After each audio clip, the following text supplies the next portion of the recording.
You know that exact moment. Family dinner. Plates scrape. Voices overlap on work gripes and weekend plans. You sit there, fork in hand, saying almost nothing. You smile at the right beats. You nod along. But inside your brain catalogs everything. Then it happens. Aunt or cousin leans in. "Why are you so quiet tonight?"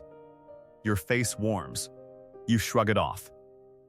Later in the car, one single observation slips out. It names the tension no one else named. The person next to you goes quiet. Damn. You're right.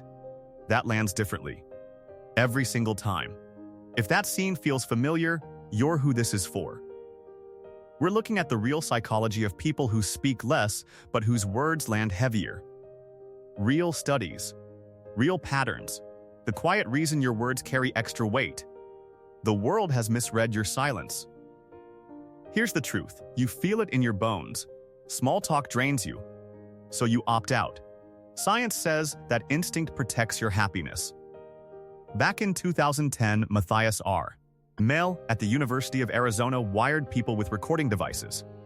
The happiest participants had twice as many substantive conversations and only 1/3 the small talk. It was never about volume.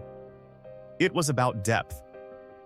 In 2013, researchers at VU University Amsterdam studied word choice. Introverts who speak less used more concrete, specific language. Their fewer words landed as more grounded and trustworthy. Your restraint is not a flaw. It sharpens the signal. Carl Jung saw introverts directing energy inward. They reflect deeply before speaking. Susan Cain and Marty Olson Laney showed quieter people process more thoroughly.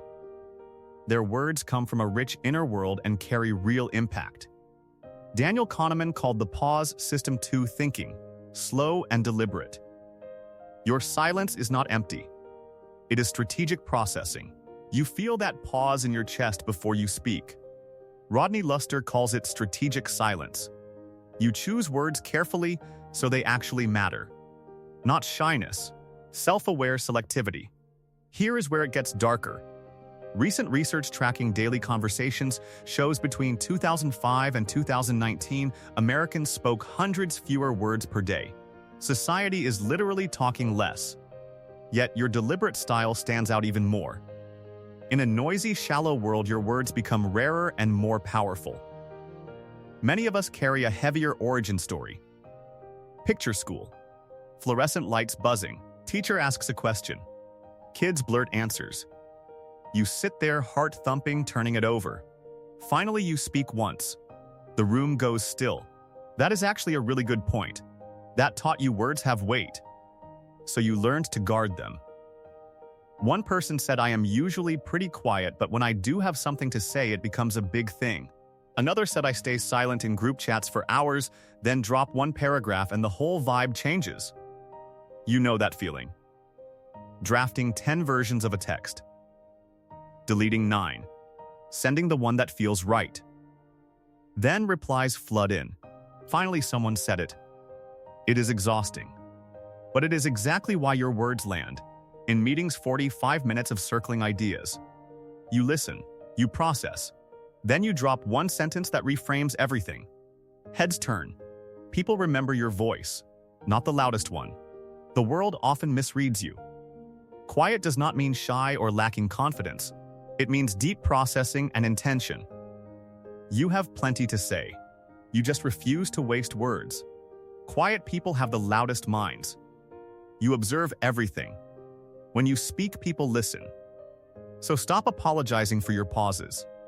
Stop forcing fake small talk. Lean into your strength. Let the inner world do its work. Your style is not something to fix. It is a survival skill that became a gift. The world called you too quiet. You were curating meaning the whole time. Next family dinner, when they ask, "Why are you so quiet?" You can smile inside. You are not missing the conversation. You are choosing the moment your words actually matter. Your words do not need volume to have power. They just need the depth only chosen silence can give. That is not broken. That is you.